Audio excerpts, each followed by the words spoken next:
Hey guys, welcome back to another new videos and LawGuru welcomes you.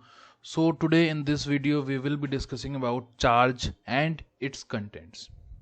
In the last video we have discussed summons, how the summons are served, what are the contents of summons and who serves the summons. If you have not watched that video, please go watch. I will put the link of that video in the I button.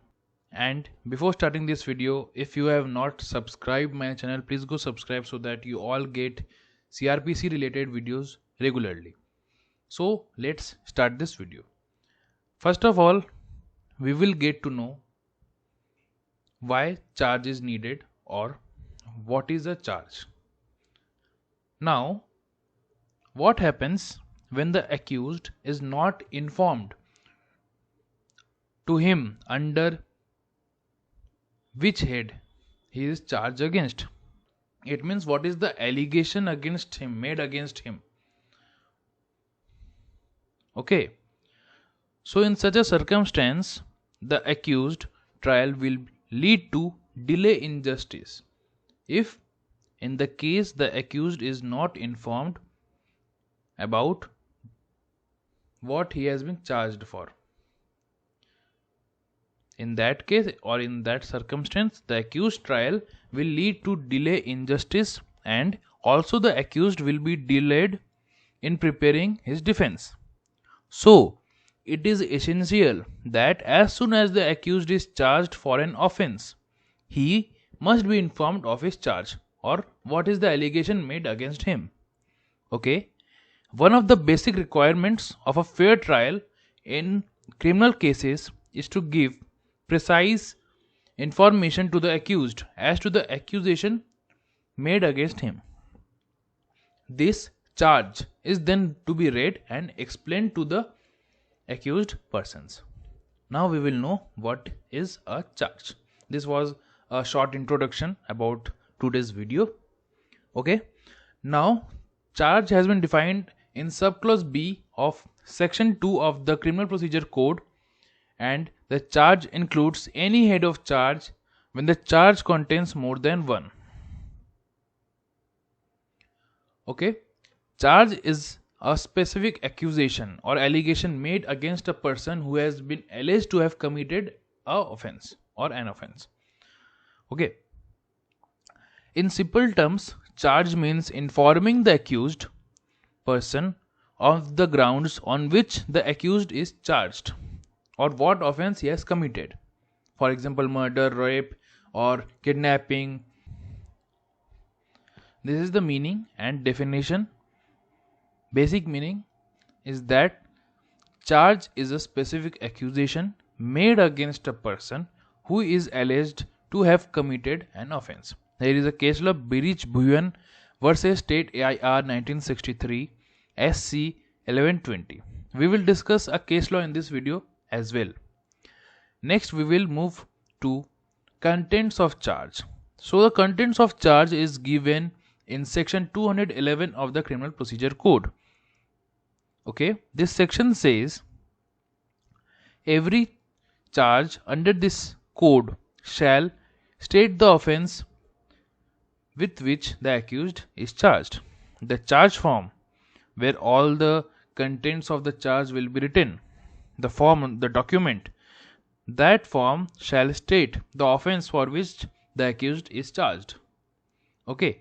Second point, the charge form shall specify the exact offense name for which the accused is charged. For example, if that person has committed the offense of murder, then it shall be mentioned section 300 of the Indian Penal Code and the name of the offense is murder.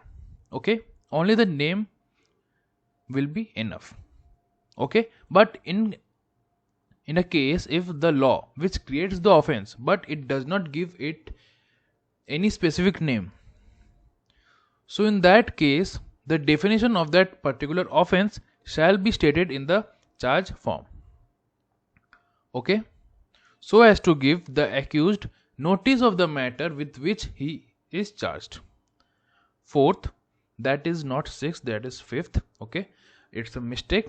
Now 4. The law and section of the law against which offense is said to have been committed shall be mentioned in the charge.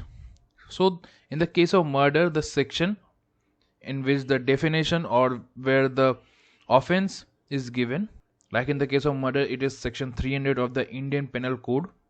Okay, that shall be mentioned in the charge form. And fifth, the charge shall be written in the language of the court. Language of the court usually is English, so it shall all be written in English. And there is also one section that contains 3 particulars as to time, place and the person. Now this section says, this is section 212 of the Criminal Procedure Code. This section says the offense for which the accused is charged and the particulars like the time when the offense has been committed. Second, the place where the offense has been committed. The offense may be committed in Kolkata or in Bihar or in Gujarat, etc. And the person against whom the offense is committed, giving to the accused the precise and clear notice of matter for which he is charged. Okay, now the exact time need not to be mentioned in the charge form when the accused is charged with criminal breach of trust, okay, or dishonest misappropriation of money or any other movable property. It is sufficient if the gross sum is specified and the dates on which such alleged offense have been committed. Okay, now we will discuss a case law.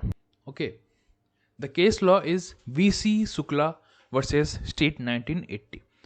This case explains the purpose of framing charge, that is to give the intimation to the accused or give notice to the accused which is drawn up according to specific language of the law, and giving clear and precise notice of the nature of the accusation that the accused is called upon to meet in the course of a trial. Okay, so here it only says that charge means informing the person. The main purpose of this case is to inform the accused person of the grounds on which the accused is charged. Okay, I hope this video is clear to you. If you have any doubt in this video, please do comment, and if you like this video, press the like button, share it, subscribe for more such videos. For then, stay safe. Thank you.